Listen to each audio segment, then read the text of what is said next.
Yes, good afternoon. నేను అశోక్. ఏపీలో నిన్న అసెంబ్లీలో ఎమ్మెల్యే బాలకృష్ణ చేసిన కామెంట్స్ పైన వైఎస్ఆర్ కాంగ్రెస్ పార్టీ తీవ్రమైన విమర్శలు చేస్తోంది, తీవ్రంగా తప్పుపడుతోంది. పర్టికులర్గా మాజీ సీఎంను ఉద్దేశించి సైకో అనటం కావచ్చు, చిరంజీవి గారిని ఉద్దేశించి ఆ రోజు గట్టిగా మాట్లాడలేదనటం కావచ్చు, ఇవన్నీ కూడా తీవ్ర వివాదాస్పదం అవుతున్నాయి. ఒక అసెంబ్లీలో ఒక ఎమ్మెల్యే స్థాయిలో ఉన్న వ్యక్తి ఈ రకమైన కామెంట్స్, ఒక మాజీ సీఎంను పట్టుకుని ఈ కామెంట్స్ చేయటం కావచ్చు, ఒక కేంద్ర మాజీ మంత్రిని ఉద్దేశించి ఆ కామెంట్స్ చేయటం కావచ్చు, గతంలో ఎప్పుడో జరిగిపోయిన పరిణామాలను ఉద్దేశించి ఇప్పుడు కామినేని శ్రీనివాస్ మాట్లాడటం కావచ్చు, ఇవన్నీ కూడా తీవ్ర విమర్శలకు దారితీస్తున్నాయి. కొద్దిసేపటి క్రితం మాజీ మంత్రి, అప్పటి సినీ ఆటోగ్రఫీ మినిస్టర్గా ఉన్న పేర్ని నాని గారు కొద్దిసేపటి క్రితం కూడా బాలకృష్ణ తీరుని తీవ్ర స్థాయిలో తప్పుపట్టారు. ఒకసారి పేర్ని నాని గారు, మాజీ మంత్రి, అప్పటి జరిగిన పరిణామాలన్నింటినీ కూడా ప్రత్యక్ష సాక్షి, ప్రస్తుతం మనతో పాటు లైవ్లో జాయిన్ అవుతున్నారు.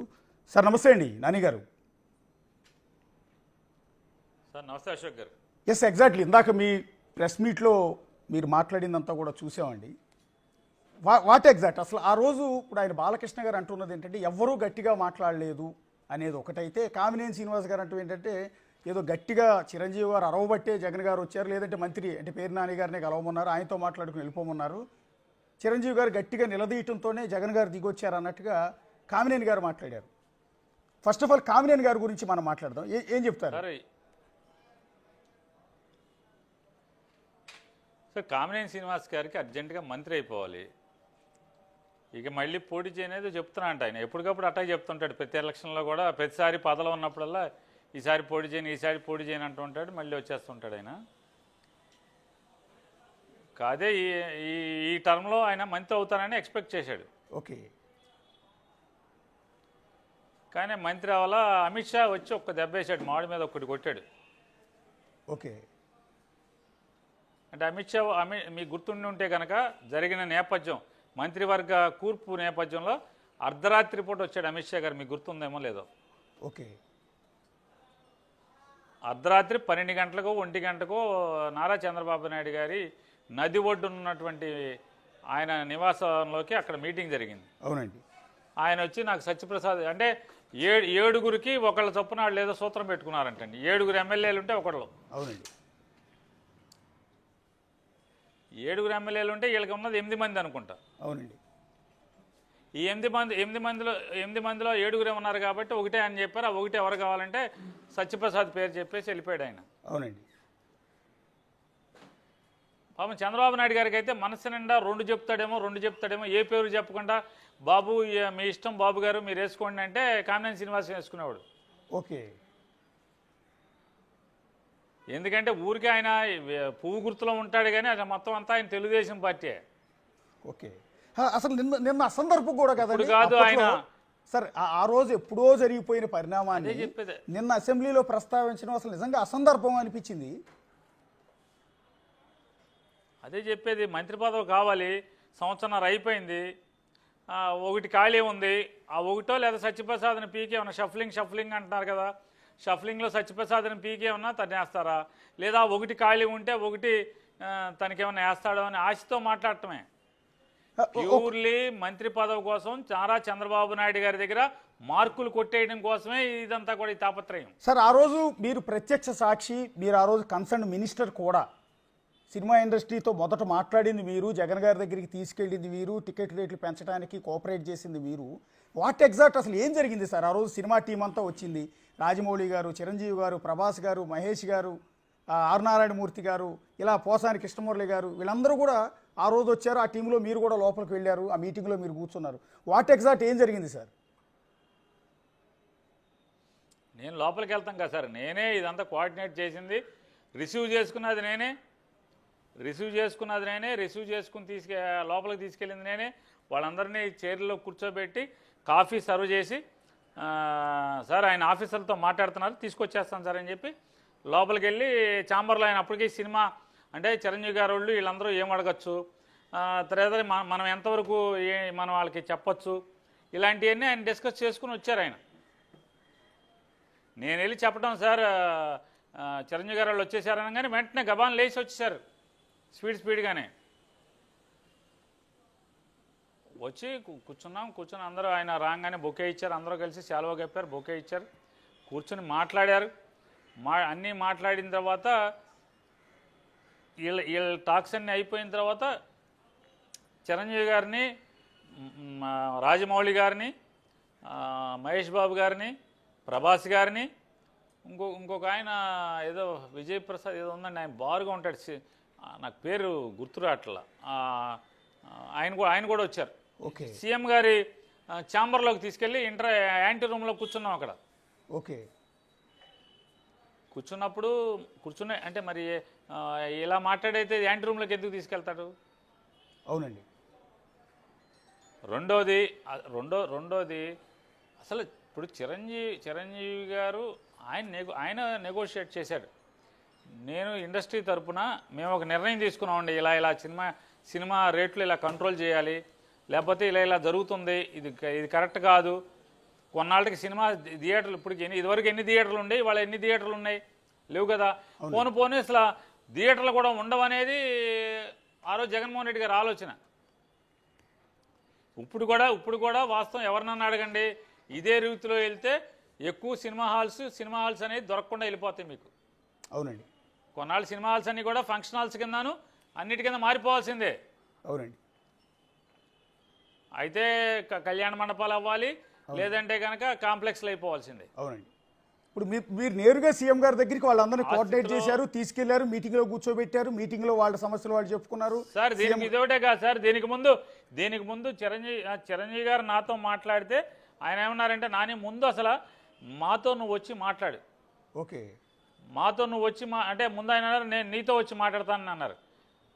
ఓకే సార్ నేను ఆ రోజు చెప్పాను, నేను చిరంజీవి ఫ్యాన్ అండి, మీరంటే గుడ్డలు చించుకునేవాళ్ళం, మీకు దండలు వేసేవాళ్ళం, సినిమా బోర్డులకి దండలు వేసేవాళ్ళం.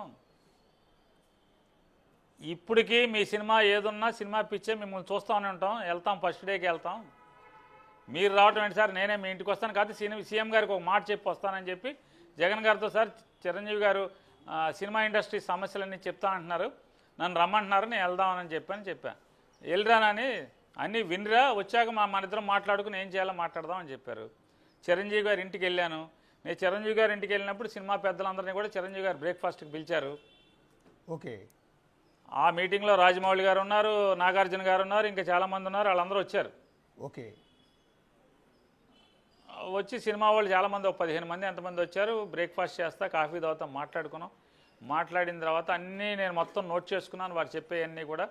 సార్ జగన్ గారితో చెప్పి మళ్ళీ మీకు కౌరు చెప్తానండి అని చెప్పాను. ఓకే. తర్వాత చిరంజీవి గారు నాతోనే కోఆర్డినేట్ అంటే సినిమా ఇండస్ట్రీకి ఆయన, ప్రభుత్వానికి నేను ఇద్దరం మాట్లాడుకుంటా, సో పలానా తారీఖున అంటే ఆయన చెప్పారు, నానే ఒక 3-4 డేట్లు కావాలి మాకు. ఆ 3-4 డేట్లు అంటే సినిమా హీరోలందరూ కూడా షూటింగ్లు ఉంటాయి కాబట్టి ఆ డేట్ కన్వీనియంట్ డేట్ ఫిక్స్ చేసుకుంటాం మేము వాయిదాలు వేసి అని చెప్పి ఆయన 3-4 డేట్లు పెడితే నేను జగన్ గారితో మాట్లాడి 3-4 డేట్లు ఇచ్చాను. అందులో ఒకటి చిరంజీవి గారు ఫిక్స్ చేసి అందరితో మాట్లాడి ఆయన వచ్చారు. ఆయన వస్తానని చెప్తే ఎయిర్పోర్ట్ నుంచి, గన్నవరం ఎయిర్పోర్ట్ నుంచి జగన్ గారి ఆఫీస్ వరకు కూడా special security, special police, Gannavaram ఎయిర్పోర్ట్లో పోలీసు భారీగా బందోబస్తు పెట్టి, వారికి ముందు ఒక 2 పోలీస్ కార్లు, వెనక ఒక 3 పోలీస్ కార్లు, మొత్తం ఎక్కడా వారికి అంటే ఎక్కడో జనం మీద పడకుండా, వారికి ఇబ్బంది పడకుండా, ట్రాఫిక్ సిగ్నల్స్ అన్నీ కూడా అన్నీ వాళ్ళ కోసం అని చెప్పి త్రూ చేస్తూ, ఎక్కడ కారు సిగ్నల్ దగ్గర ఆగకుండా డైరెక్ట్గా జగన్ గారి ఆఫీస్కి వచ్చేట్టుగా ఏర్పాట్లు చేసుకున్నాం నా పక్కన. అప్పటి ఇంటెలిజెన్స్ డీజీపీ గారు కూడా నా పక్కనే ఉండి ఇవన్నీ కూడా మానిటర్ చేశారు. టోటల్గా విజయవాడ సిపితో కంటిన్యూస్గా మాట్లాడుతూ ఎక్కడా సిగ్నల్ పడకూడదు, డైరెక్ట్గా వాళ్ళని జగన్ గారి ఇంటికి ఆఫీస్కి వచ్చేట్టుగా చెయ్యండి అని చెప్పాం. పోలీసు ముందు ఎస్కార్ట్లు ఉన్నాయి, ముందు పైలట్లు ఉన్నాయి, వెనక ఎస్కార్ట్లు ఉన్నాయి. డైరెక్ట్గా వాళ్ళు వచ్చే టైంకి నేను, home secretary, cinematography principal secretary, అందరం ఆఫీసర్లు, ఇంటెలిజెన్స్ డీజీపీ అందరం కూడా ఆయన గేట్ దగ్గర రోడ్డు మీద రిసీవ్ చేసుకున్నాం. లోపలికి వచ్చాం. నడిపించారంటే జగన్మోహన్ రెడ్డి గారి ఆఫీసులోకి అన్నీ కూడా రోడ్లోకి దించివేయబడినటువంటి బ్యారికేడింగ్ ఉంటుంది సార్. ఓకే. కారు లోపలికి రావు. అవునండి. అన్ని ఫిక్స్డ్ బ్యారికేడింగ్ అది. జగన్మోహన్ రెడ్డి గారి ఇంట్లోంచి కూడా నడిచే వస్తారు, కారులో రారు. ఓకే. ఆయన ఎప్పుడన్నా ఆఫీస్ అంటే సెక్రటరియట్ నుంచో బయట నుంచో వచ్చి ఆఫీస్లోకి రావాలంటే దిగి నడుచుకుంటానే వస్తారు. ఓకే. ఇప్పుడు అంత జగన్మోహన్ రెడ్డి గారు మీ వీళ్ళు చెప్పే లెక్క అయితే శాడిస్ట్ ఇట్లాంటివి అయితే ఆయన చిరంజీవి గారిని ఇంట్లో కారు వెళ్తుంది. ఓకే. చిరంజీవి జగన్ గారి ఇంట్లో కారు వెళ్తుంది. పోర్టుకోలో వాళ్ళ మెట్ల ముందు కారు దింపుకున్నారు, భార్యాభర్త ఇద్దరు ఇంట్లోకి తీసుకెళ్లారు, మళ్ళీ మెట్ల దగ్గరికి వచ్చి ఎక్కిచ్చారు. అవునండి, ఎగ్జాక్ట్లీ. ఆయన కావాలంటే మీకు విజువల్స్ చూసుకోండి. చిరంజీవి గారు శ్రీమతి గారు వెళ్ళిపోయేప్పుడు అన్న మెట్లోనే చూసుకోండి అన్న, చూసి దిగండి అన్న అని చెప్పారు. అవునండి, మీరు చూసుకోవచ్చు విజువల్స్ అన్ని కూడా. అవును, వెనకాల భారతీ గారు కూడా ఉన్నారు. ఆ రోజు విజువల్స్ లో భారతీ గారు కూడా ఉన్నారు కారు ఎక్కేటప్పుడు. చిరంజీవి 100కి 100% చిరంజీవి గారు మాత్రమే జగన్ గారితో నెగోషియేట్ చేసి సినిమా రేట్లని ఇవాళ చంద్రబాబు నాయుడు ప్రభుత్వం, పవన్ కళ్యాణ్ ప్రభుత్వం కూడా ఏదైతే అమలు చేస్తుందో, ఆచరిస్తుందో ఈ ప్రొసీజర్స్ అన్నీ కూడా జగన్మోహన్ రెడ్డి గారితో నెగోషియేట్ చేసింది చిరంజీవి గారే. చిరంజీవి గారే ఈ స్థాయికి, అంటే ప్రభుత్వాన్ని 4 మెట్లు దించడానికి కానీ చిరంజీవి గారు జగన్మోహన్ రెడ్డి గారిని మొహమాట పెట్టి మాత్రమే, లైజనింగ్ చేసి మాత్రమే ఈ ప్రభుత్వాన్ని ఈ స్థితిలో, అంటే ఈ రేట్లకు తీసుకొచ్చి సినిమాకి సౌకర్యవంతంగా చేసింది మాత్రం చిరంజీవి గారే. అవునండి, దాంట్లో అనుమానమే అక్కర్లా. సినిమా ఇండస్ట్రీ నుంచి ఎవరిని పిలవాలో చిరంజీవి గారే చూసుకున్నారు, మేమెవరం చూసుకోలేదు. కేవలం ఆనాటి ఆ శాఖ మంత్రిగా ఆర్ నారాయణమూర్తి గారిని, ఆలీ గారిని, పోసాని గారిని మాత్రం నేను పిలిచాను. ఓకే.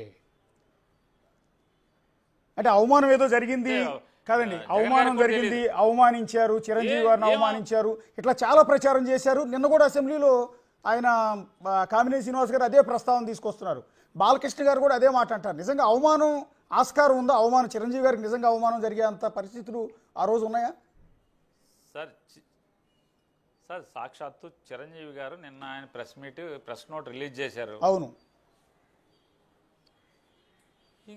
ఇంకా క్లారిటీ ఏంటి? మళ్ళీ నేను ఇమీడియట్గా కనుక్కున్నా.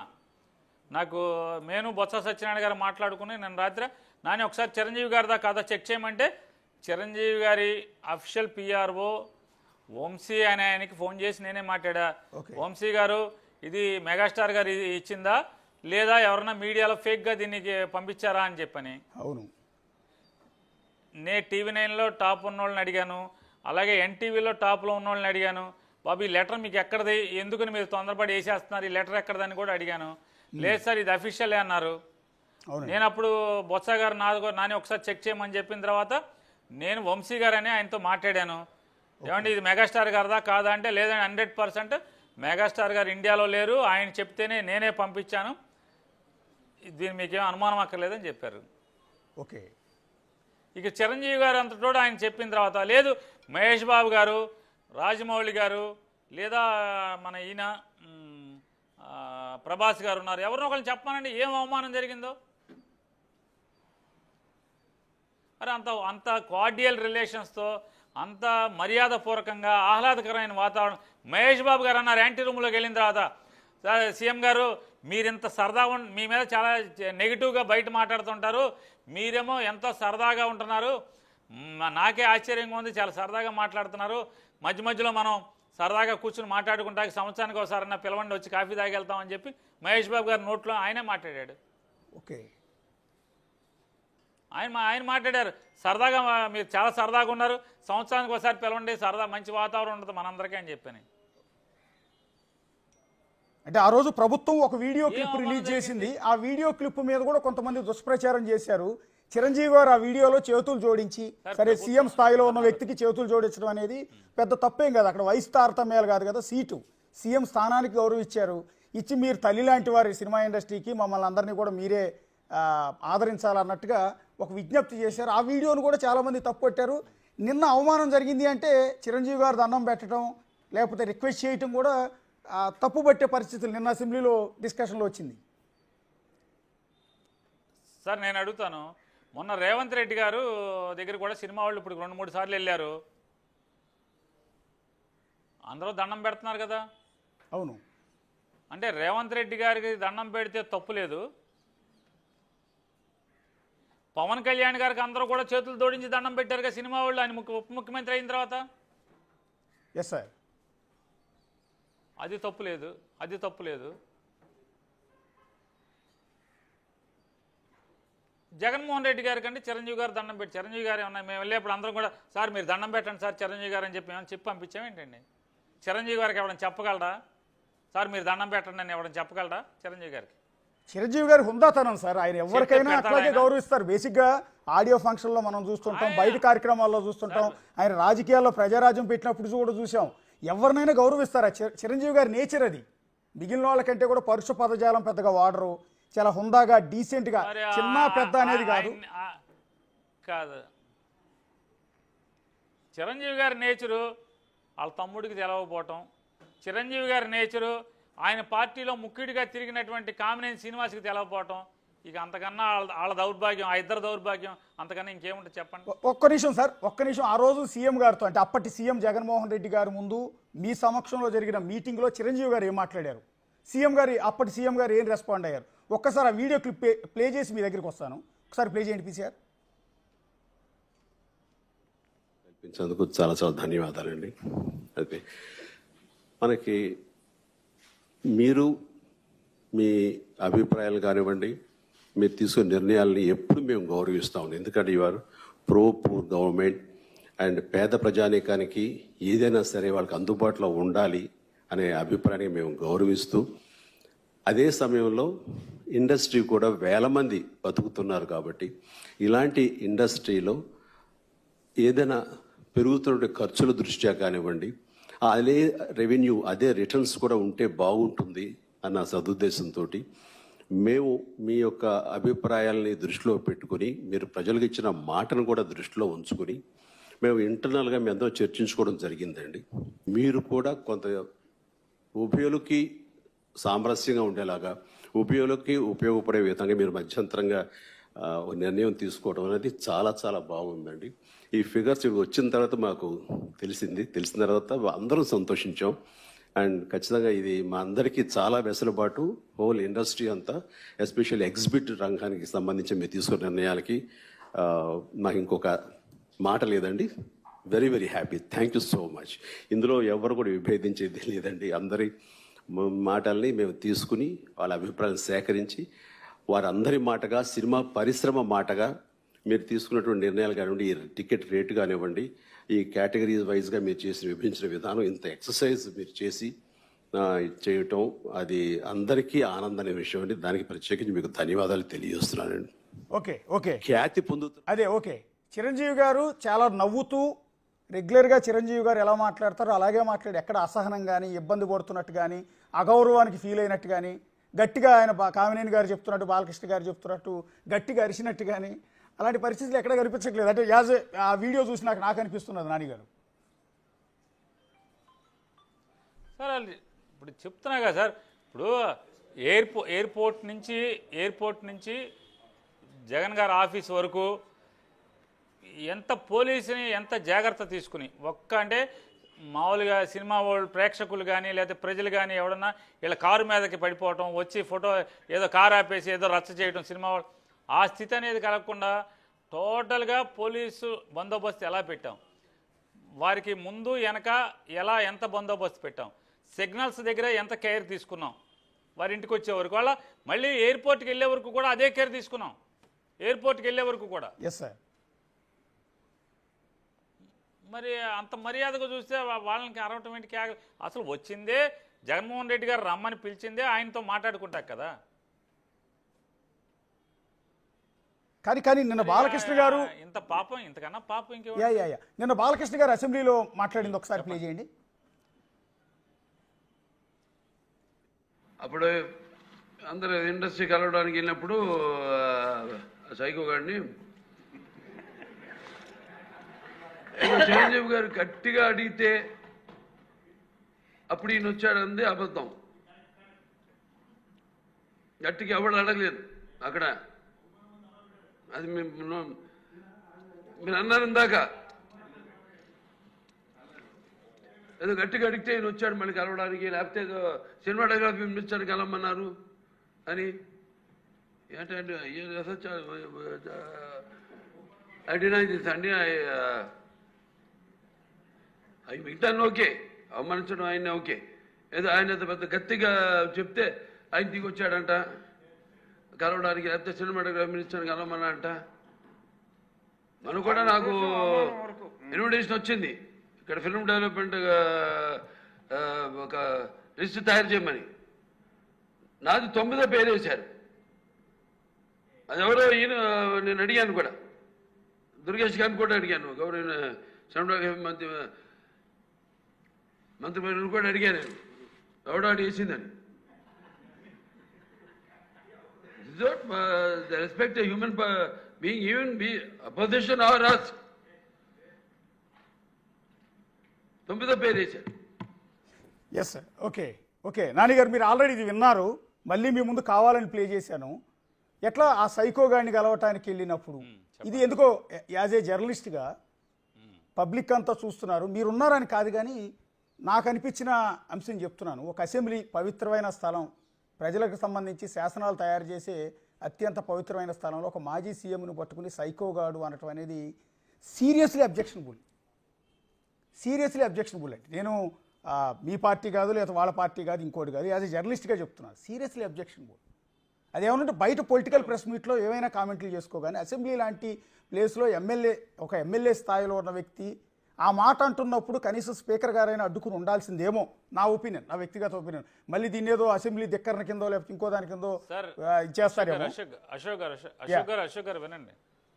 గారు వినండి, ఎవరైనా సరే చైర్లో ఎవరున్నా సరే ఖచ్చితంగా మైక్ కట్ చేసి తీరాలి ఇమీడియట్గా. ఓకే, మైక్ కట్ చేసి తీరాలి. మైక్ కట్ చేయకుండా అలాగే ఉంచి ఇంకా దానిలో సవరణలు కొనసాగింపులకి చైరే ప్రోత్సహించే పరిస్థితిలో ప్రవర్తించటం ఇక అంతే. అంటే సభ ఏ రకంగా జరుపుతున్నారు, వాళ్ళు ఏ రకంగా సభను నడపదలుచుకున్నారో మనకు అర్థమవుతుంది కదా ప్రపంచానికి. ఈ అసెంబ్లీ రికార్డ్స్లో ఉంచుతారండి, దాన్ని డిలీట్ చేస్తారా?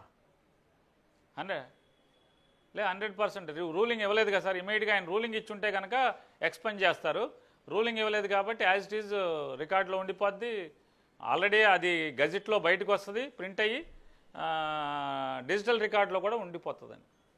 అంటే బాలకృష్ణ గారు మాట్లాడిన విధానం కానీ, ఆ టెంపో కానీ, ఆ బాడీ లాంగ్వేజ్ కానీ, ఆ డైలాగ్ డెలివరీ కానీ చూస్తే ఒక మాజీ మంత్రిగా ఆ రోజు అదే స్థానంలో మీరు నిలబడి మాట్లాడారు, ఏమనిపిస్తుంది సార్ మీకు?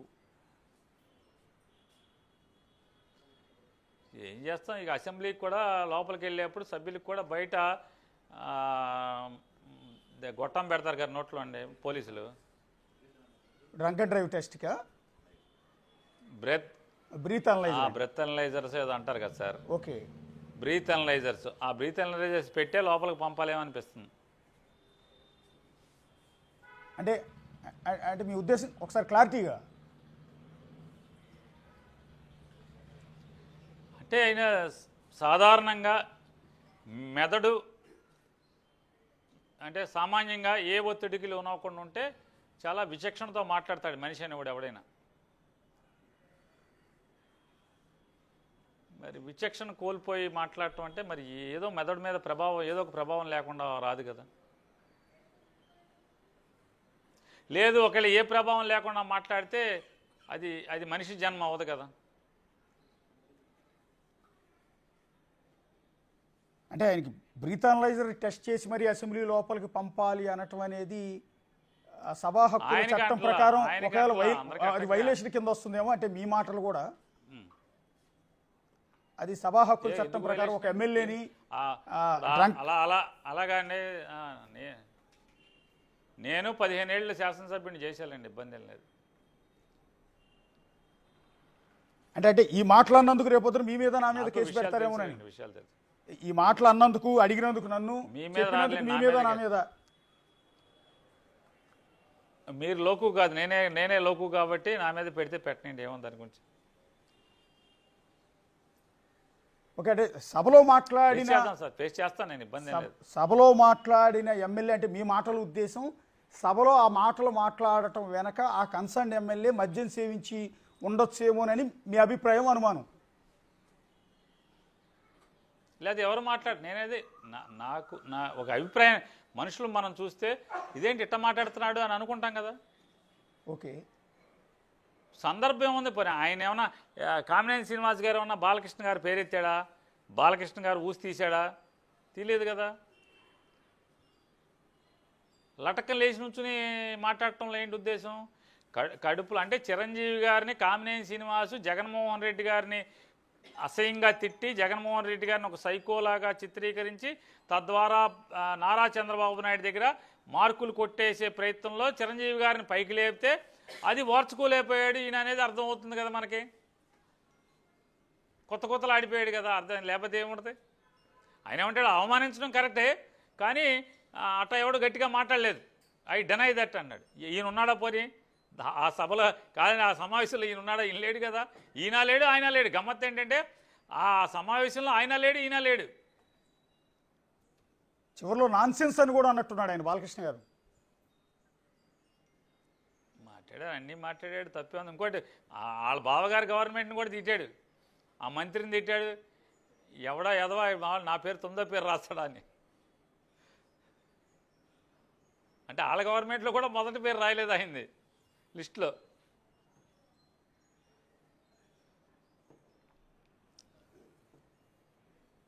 అవునవును, అంటే ఆయన కందులు దుర్గేష్ గారిని ఉద్దేశించి రీసెంట్ గా జరిగిన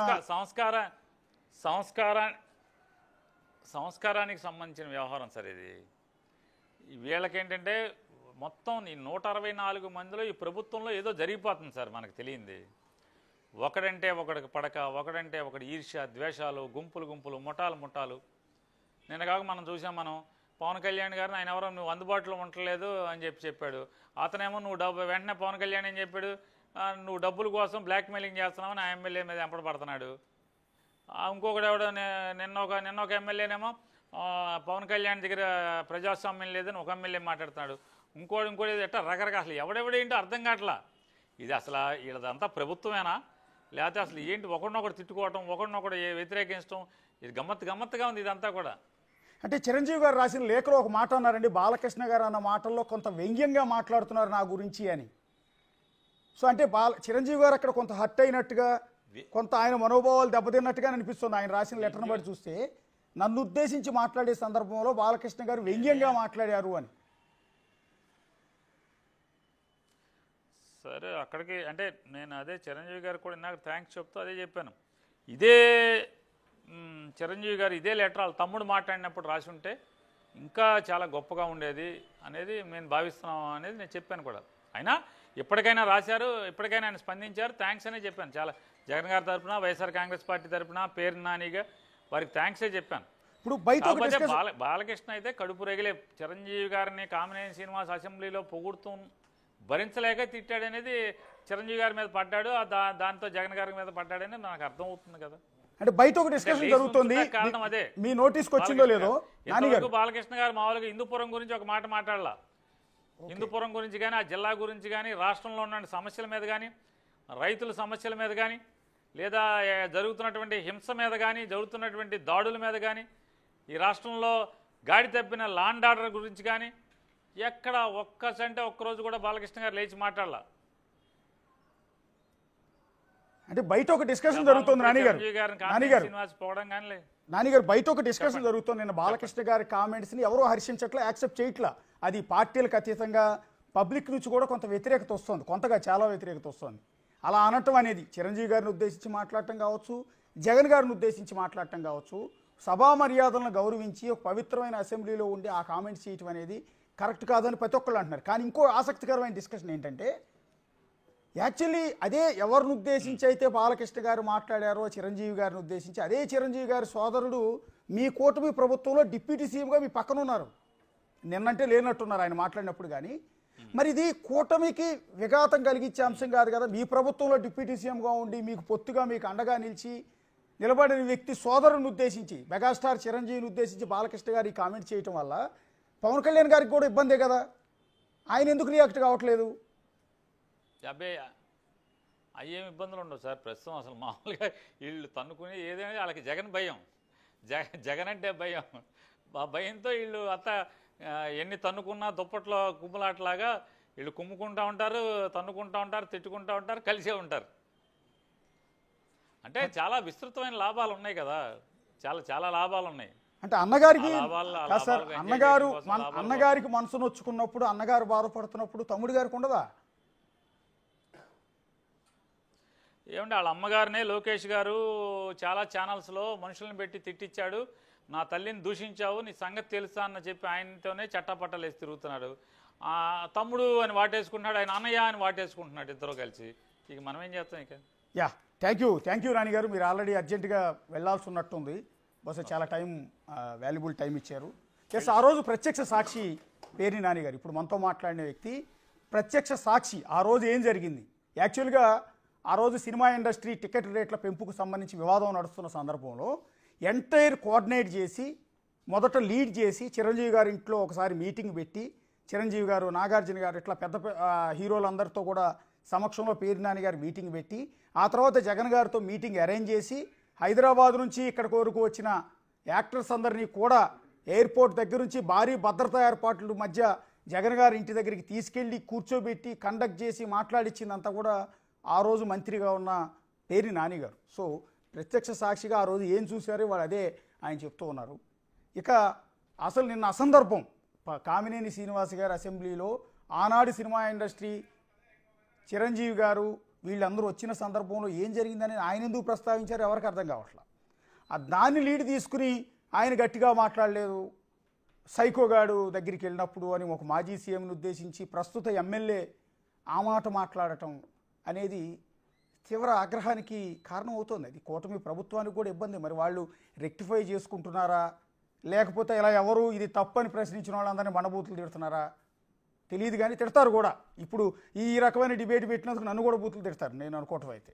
కానీ డెమోక్రసీలో గతంలో వైఎస్ఆర్ కాంగ్రెస్ పార్టీ అధికారంలో ఉన్నప్పుడు టీడీపీ నేతలను ఉద్దేశించి అత్యంత దారుణంగా దుర్భాషలాడారు, అది తప్పు అని చెప్పిన ఇదే కూటమి ప్రభుత్వం, తెలుగుదేశం పార్టీ సభ్యులు ఇప్పుడు అదే అసెంబ్లీలో ఒక మాజీ సీఎంను ఉద్దేశించి, సో జగన్ గారి మీద నీకు కోపం ఉండొచ్చు, పేర్ని నాని గారి మీద నీకు కోపం ఉండొచ్చు, వ్యక్తిగతంగా బయట నువ్వు ప్రెస్ మీట్ పెట్టి రాజకీయాల్లో వాళ్ళ పరిధులు లేవు కాబట్టి ఇష్టం వచ్చినట్టు మాట్లాడేస్తున్నారు కాబట్టి ఎన్ని కామెంట్స్ అయినా చేసుకో.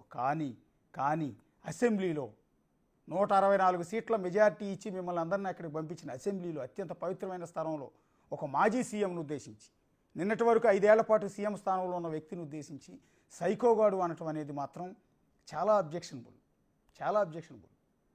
దాన్ని ఎవరు కూడా యాక్సెప్ట్ చేయలేనిది. సో అదే అంశం. సో ఆ రోజు చిరంజీవి గారికి నిజంగా అవమానం జరిగిందా లేదా అన్న దాని మీద కూడా మనం ఇక్కడైతే డిస్కస్ చేసాం. చూస్తూనే ఉండండి.